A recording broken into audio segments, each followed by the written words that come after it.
त्यांनी एकत्र जेवण केल्यानंतर येशू शिष्यांना म्हणाला, आज रात्री तुम्ही सर्व मला एकटं सोडून पळून जा. मी नाही प्रभू. पेत्र धैर्यानं म्हणाला, मी तुला कधी सोडणार नाही येशू. येशू दुःखी होऊन म्हणाला, सकाळी कोंबडा आरवण्यापूर्वी 3 वेळेस मी त्याला ओळखत नाही असं तू म्हणशील.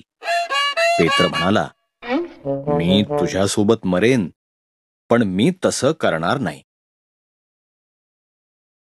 ते गेतशेमाने बागेच्या जवळ आले तेव्हा माझ्यासोबत प्रार्थना करा असं येशूनं त्याच्या शिष्यांना सांगितलं.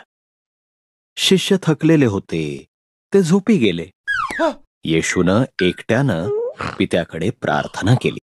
आपल्याला ठार करण्याची शत्रूची इच्छा आहे हे त्याला ठाऊक होतं. आपला मृत्यू व्हावा ही देवाची योजना आहे हे देखील त्याला माहीत होतं. मला दुसरा मार्ग दाखव, त्यानं प्रार्थना केली. नाहीतर तू जे काही सांगणार तेच मी करणार. अचानक प्रकाश पडला, आरडाओरडा सुरू झाला आणि प्रत्येक जण उठून बसला. धार्मिक पुढाऱ्यांनी पाठवलेली चिडलेल्या लोकांची गर्दी तिथं आली होती. ठरल्याप्रमाणे येशूच्या गालाचं चुंबन घेऊन यहुदानं कुणाला अटक करायची हे त्यांना दाखवून दिलं. तुम्ही ज्याचा शोध करत आहात तुम्हीच आहे असं येशू त्यांना म्हणाला. तो हे शब्द बोलताच ते मागे हटून खाली जमिनीवर पडले. मग त्यांनी येशूला धरलं आणि ते धार्मिक पुढाऱ्यांच्याकडे त्याला घेऊन गेले.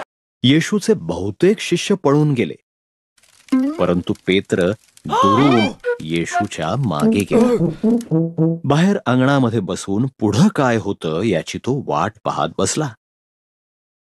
तू देखील येशू सोबत नव्हता काय?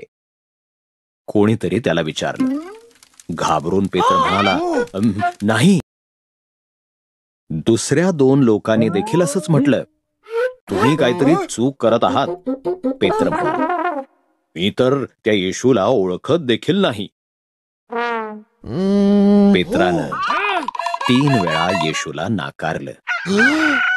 तेवढ्यात कोंबडा आरवला आणि कोंबडा आरवताना ऐकून पेत्र खूप रडला.